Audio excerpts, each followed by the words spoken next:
Welcome to Inside380. I'm your co-host, Deionte Jones. And I'm your host, Lamar Smith. Today we'll be speaking about certain topics in the sports world, starting with young Ebony Nettles Bay, the young lady who is fighting cancer, and she has a dream to meet LeBron James.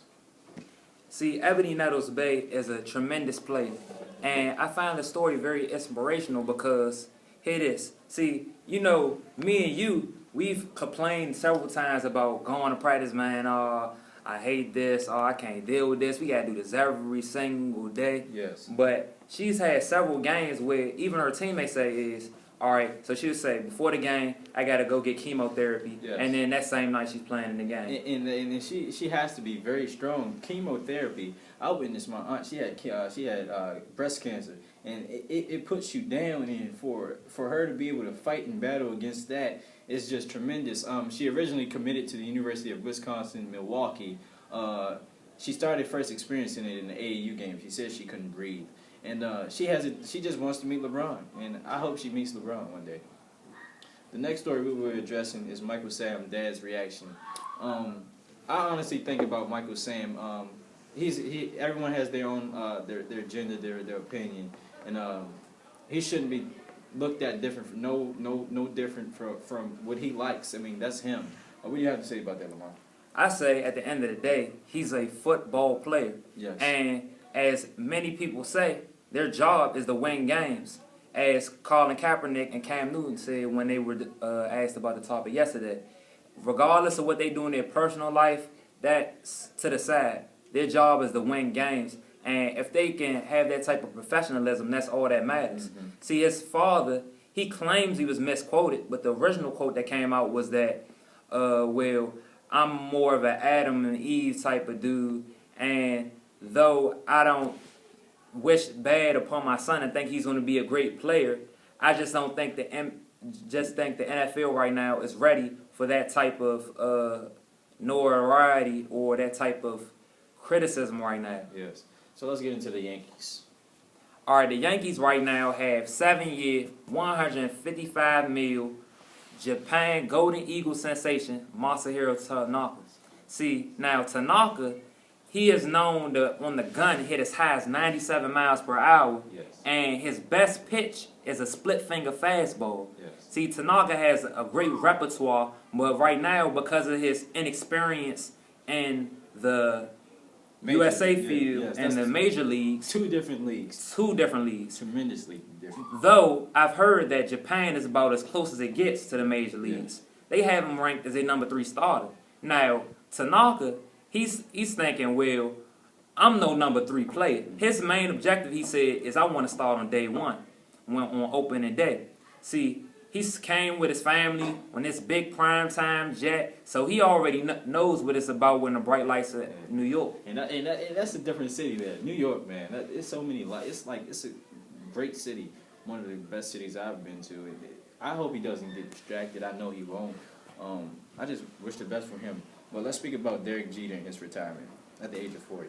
All right, Derek Jeter and his retirement, it was not astonishing, but I was so surprised that he announced it so early. Yes. See, with Derek Jeter, he was talking about, well, I don't know if I could do this no more. See, my whole thing was when baseball starts to become a job, that means it's time for me to pull away. Yeah. He's a 13-time All-Star, 5-time Gold Glove winner. Yeah.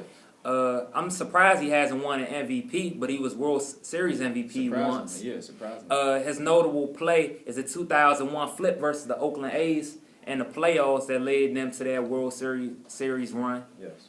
So the biggest question is, not only is he the captain, yes, you know, the most notable player in Yankees history in over the last decade, along with his counter, not to cut you off, along with his counterpart, Alex Rodriguez. Yeah, but A-Rod has had all that trouble. When I think of the Yankees, I think of 2 players. Derek Jeter and Alex Rodriguez. No, I think of the two players I think about is the Sandman Mariano Rivera. See, the Sandman is the best closer hand down in history. 652 saves, more than anyone in baseball. Great closer. Last year was his last year in the majors. How many saves he had? 43. How many people had 43 saves last year? I'm not a Yankees fan, so I can't speak upon that. I'm a Red Sox fan. The same man is a monster. It just goes like this. In my opinion, it goes Babe, Lou Gehrig, Joe DiMaggio, Mickey Mantle, and then you have 3 players that are all fighting for that number 5. That's your Mount Rushmore. But let's say, you want to say, I want to put these dudes at the bar. You got Yogi Berra, you have Derek Jeter, and you had the Sandman. Yeah. So that's a big story right there. All right, so let's get into this Miami Golden State LeBron. All right. James. LeBron James. Your man LeBron James. Let's get into my man. Your okay. man LeBron My favorite James. player is Dwayne Wade. But you're a Heat fan, yeah, I'm a Heat fan. That's my man. That's my man. He's a Heat fan. That's my man. I won't discredit it. I won't discredit it. That's I'm my a Lakers fan. Okay, we'll talk about them later. Let's see how they're doing. But see, the thing that was so pivotal about that game was it was 2 All-Stars going back and forth. Yeah. You have in the last minute they changed leads 5 times. Both of them going back and forth. LeBron scores 3 times with his game winning. Stephen Curry scores twice. Stephen Curry, boom, get over here, Mario Chalmers. Go to the basket, put up the float off the glass, and one. Yeah. Finishes, and then on the other end, LeBron is like, we're going for the win. We're not tying it up. We're going for the win. So he has a tough step back 3 in the face of one of the best perimeter defenders in the league, Andre Iguodala. And the only word that describes that is clutch. He's not clutch. I mean, he's becoming clutch. LeBron has improved as a player. He has a great jump. Well, his jump shot is developing. It's not better than Kevin Durant. Kevin Durant, hands down, is the best scorer in the National Basketball Association, and that is final. With Westbrook coming back, I believe when Westbrook come back, Durant numbers will go down due to Westbrook's style of play. Durant can't allow Westbrook to allow that to happen. He did that in the previous years, and you've seen what happened in the finals and things like that. You can't allow, you're the best player, so you can't allow the second best player to affect your scoring. See, I agree, but the thing about it is, I understand that. Okay, see, I applaud the skillful coaching that Scott Brooks had in their first performance, but at the end of the day, I still don't have confidence that they could beat the Heat in a final series. See, right now, I understand what you're saying. LeBron's not clutch, but right now he's developing clutch traits. See, since he came to the Heat, he's done nothing but improve that clutch gene, that clutch factor. He has more help, but he's becoming more clutch. He had less help, and he wasn't clutch. So that says a lot about it right now. So he's just improving. So with the Mount Rushmore thing, what's up with that? The Mount Rushmore thing, I say it was more gutsy. It takes an ounce of charisma to kind of go to that point. She says Oscar, Big O, MJ. Then he says Larry Bird and Magic. So right there, forgetting about Bill Russell. Wow. There's 11 championships. You know, 80-year-old. He's a dinosaur. To Happy the birthday to Bill world. Russell, by the way. You know, his birthday was last week. Shout out. But he forgets about him. So it kind of says more to the era that he grew up in. See, he didn't get to see Bill play, so it's kind of more foreign to him. Now I think that's great, and I think LeBron can actually crack that list. Right now, he has 4 MVPs. The only people that have more than him are MJ, Magic, that's on that Mount Rushmore. The other 2 people that he don't have that Mount Rushmore that has more than him is Bill and Kareem. So, this says a lot. He has 2 championships, 2 finals MVPs. He's going for his 3rd right now. If he hits a 3-peat, what teams have done that? Lakers, Bulls, Celtics. Also, the top 3 winning this franchise as far as championships in the NBA. So it says a lot. And what team did you address first? The Lakers.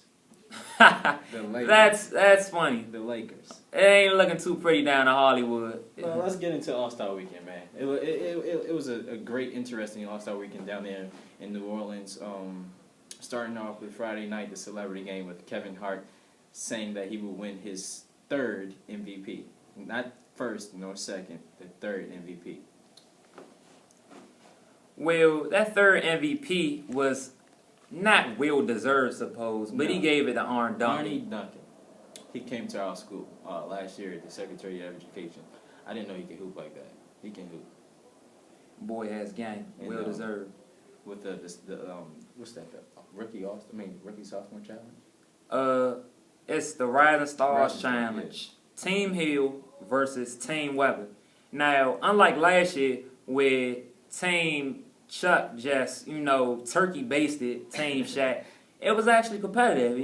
I was joyful to watch it. Now, that boy, Andre Drummond, you get it here first. Inside 380 stamp, the boy is an animal. Man, child. 30 points, 25 boards. He eats the glass.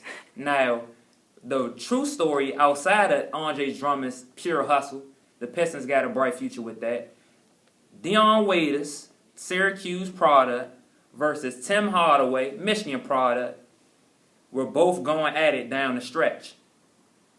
Both of them coming back, get over here, Trey Ball, get over here, Trey Ball. Yeah. Tim Hardaway walks up the court. He barely passed the half court, just throws it up, cash. So they were just going back and forth.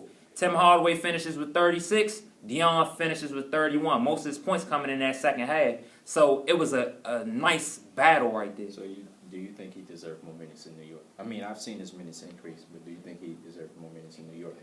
Of course, but see, it's not enough to score in the NBA. Everybody can score. You got to be able to guard people. Yeah. And Tim Hardaway isn't a good enough defender, but how many defenders do you have in New York? I'm just saying, Melo don't play too much defense. J.R. Smith, he play that old lady defense, red flag. You could go ahead and score a bucket for him, but it ain't too much going down in New York. Just nothing. Brooklyn, Knicks. Ain't nothing to talk about down there. It's the Big Apple. It's struggle. It's a little struggle in New York. But let's get into the college level of New York. Syracuse versus Pitt. Syracuse versus Pitt. All right, Syracuse versus Pitt. That was a rousing game. It ended with, surprisingly, Tyler Ennis, freshman guard, hits a half-court three-pointer to win the game. So I just thought that was very clutch, very gutsy, because he tells us, I know I only got 3 or 4 dribbles. The play was either for C.J. Fair or it's for their other shooter on the perimeter that was knocking out a lot of threes. I believe his name is Clooney, right? Okay, yeah. Now, Tyler Ennis, their point guard, freshman, takes the ball, dribbles, he gets underneath. They jumped too early. I don't know what they was thinking. As soon as I saw it go up, I was like, that joint got a chance. And that was the second chance. Pitt had them right on the nails. They had them back in the first time they played them. They had them on the nails. It was a close game. Syracuse just keeps getting by. What do you think? Do you think they remain undefeated? With facing Duke on Saturday, I don't know. Jabari Parker, man, he played very good against Maryland. See, I don't know. It's kind of surprising because, well, not surprising. Syracuse has a great ball club. They're going to be a number 1 seed. If not a number 1 seed, they're going to make it deep in the tournament. Yeah. It's just the fact that their schedule is tough. Like, you have Duke, Virginia. Then you have a couple other teams that are sleepers on their schedule. So they have a good chance to at least lose 1 or 2 games the rest of the season. But what I think what really needs to be talked about is the Wichita State Sharkers, who are 27-0, have an easier schedule. But I looked at the AP poll this morning, and they're still ranked number 3. So you're talking about the only ever undefeated, and they only got put the number 3 because Arizona lost, which leads us into our next topic. Arizona versus Arizona State. Arizona State crowd did it. They did it. Arizona State came out with a huge roar. They came out on the ball defensively. The intensity was there. Arizona struggled. I personally like the guard out of Arizona State, Jahi Carsons. He's great. Had 17.6 assists. He had 6 turnovers though. He shot 7 for 17 from the field. I also like the freshman sensation out of Arizona, Aaron Gordon. He's pretty tough. He had the double-double. He can rebound. He definitely can score. He had 13 points and 10 rebounds. Yeah.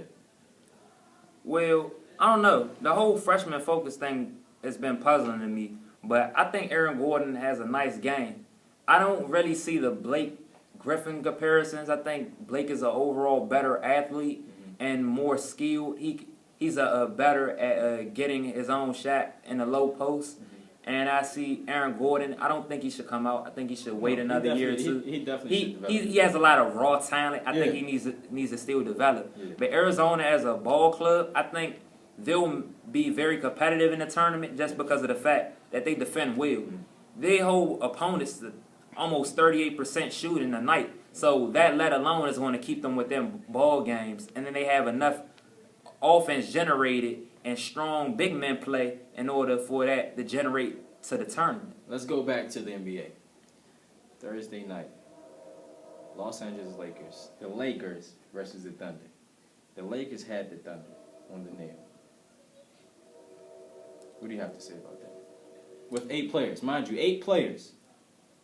I would say it was a lot of resilience by the Lakers. You know, they gave the Thunder everything they could handle. You're right. Previous week, I didn't even know this existed, but, you know, they had 4 players in the court. Their 5th player got fouled out, but they said, oh, since you got 2 players injured, the other player already fouled out, he can stay on the court, but we're going to give you a tech shot. They still won the game, beat them decisively with 5 players at the end of the game. So it just shows that all these dudes, despite that they're losing, they don't want to be a lottery pick. Yeah. They're going to fight you tooth and nail. Yeah. They fought my Heat well on Christmas. They're fighters. They're resilient. But I would say, at the end of the day, they'd lose that game. KD did have 43, 19 in the 4th. I'm just saying, but, you know, it's progress down in L.A. What's going on in Sochi, man? Tell me, let's tell our viewers about Sochi. What's going on in Sochi? All right, in Sochi, it's been a lot of surprises for you. You had Shawnee Davis at first that was talking about he was going to go for his 3rd and gold, but Shawnee Davis got 8th. He didn't even medal. And then Shaun White, my boy, I ain't no snowboarding fan, but all I know is I've seen the X Games a couple times, and that boy can go. And definitely. Shaun White, I don't know if it was a little rust because he didn't get to compete in the X Games this year, but he was number 4, so he just missed out on the medal. And it was kind of a little saddening because I thought that was okay, you look at the Olympics and you like, that's a medal we already got. Good, sold. But and to translate into the big, you know, surprises with that, we also go into the men's hockey pool, which is very decisive right now. You have the quarterfinals games that's going to be going on tomorrow. You have the Czech Republic versus USA. You have Finland versus Russia. And you have Canada versus Latvia. So those are the games that I think that are going to be most competitive. I'm looking at the Russian squad. They have Evgeny Malkin, who plays for the Penguins. He's a beast. You got, you know, my man Alex Ovechkin. He's a sniper. Leads the NHL, Capitals in goals, yes, and the league in goals. Then on our squad is a collection of maybe not as well-known players, but we have great talent. You got John Carlson, plays for the Capitals, good defender. You have Phil Kessel, had a hat trick. Last time a hat trick been done, 2002 Olympics. Then you have Jonathan Quick. Last time I checked, didn't he win the Stanley Cup with the Kings 2 years ago? So we have a lot of talent, and I think that's going to be very interesting to see how that works out. But let's get back to a topic that we really need to discuss is 2 things: the second half of the NBA season and the All-Star Weekend. Well, All-Star Weekend, you had the dunk contest. It was a little one-sided. I don't understand the whole dunker of the night thing. I just say, man, Team East won. Let these dudes battle it out. You got John Wall jumping over his mascot. I don't know where that came from. And you got, you know, Paul George. I think I was counting how long he was in the air. I was like, hold up, is this possible? So he did a 360 between the legs. He went from doing it in the games to showing, giving the people what you want. So he was, you know, doing it for the people. Then you had Terrence Ross. He bringing out Drake. I didn't know he started from the bottom, but hey, you gotta do it for Toronto. Show them some shine. Moving into the skills challenge, Trey Burke. You know that boy got speed. 0.1 seconds. Won the skills challenge for him and Burke, for Burke and Lillard. Then after that, you had the 3-point shootout. I know Lillard was mad because if he hit that Trey ball, you know, he goes into the final round. But I thought that was very exciting because you had two shooters going at it. Bellinelli, he was the only person that took advantage of the all money ball rap. At the end, he had 13, made his last 3 money balls to get into the finals. Then you had Bill started off with 21 to get to the finals. But he was just dominating Bill. And then Bill, he just turned it on. Oh, don't sleep on Bradley Bill. That's my man. Turned it on. Hit his last money ball in his previous rap and hit every single shot on his last rap. 1, 2, 3, 4, 5. Money ball. We're going to a tiebreaker. But then, as I call him, the Italian sniper, Marco Bellinelli, you know, he just did his thing. He ain't played no games like a Rick Ross song. But, hey, he had 24 points and just put Bill away to win the championship. But how you think of that All-Star game? That's the biggest thing right there. All-Star game. It was a good game. Definitely glad to see that talent out there. I would love to be in New Orleans, NOLA, actually. Chris Paul, Stephen Curry. Don't get no better than that. Damian Lillard. Kyrie Irving, that's the dude. I'm telling you, he's going to be a threat in this league for years to come. Kyrie Irving, he in my opinion, he embarrassed Dwight Howard. I'm sorry, Dwight Howard. He embarrassed Dwight Howard. Uncle Drew, you shouldn't have checked him. I'm sorry. It's Uncle Drew. You should have known. Okay, Uncle Drew, just take the 3-point shot. Don't put me on a hoop mixtape. But I didn't really think that was smart. But Kyrie Irving did his thing. Yeah. 31 points, 14 assists, more than my man CP3, which was surprising. I had to look at the stat sheet and was like, he had more assists than Chris Paul. That was surprising. Yeah. So he did his thing. You know, he's a young dude in the crowd. Last MVP that was younger than him in the All-Star game was my man LeBron. So it's something. Well, who had 38 points? Who had 38 points? Something running that. Last time I checked, he had 38 in the loss. 38 points. 38 in the loss. We'll see. But you know, Blake, I know his legs gotta be tired. He jumping out there for Pluto and stuff, coming to get dunks. Give me that. Had like 14 dunks, blowing my mind, nerf hoop. But just crazy. So that is it for Inside 380 today. I'm your host, Deionte Jones. And I'm your host, Lamar L.A. Smith, and we will be back to you with more coverage. Thank you for watching Inside 8.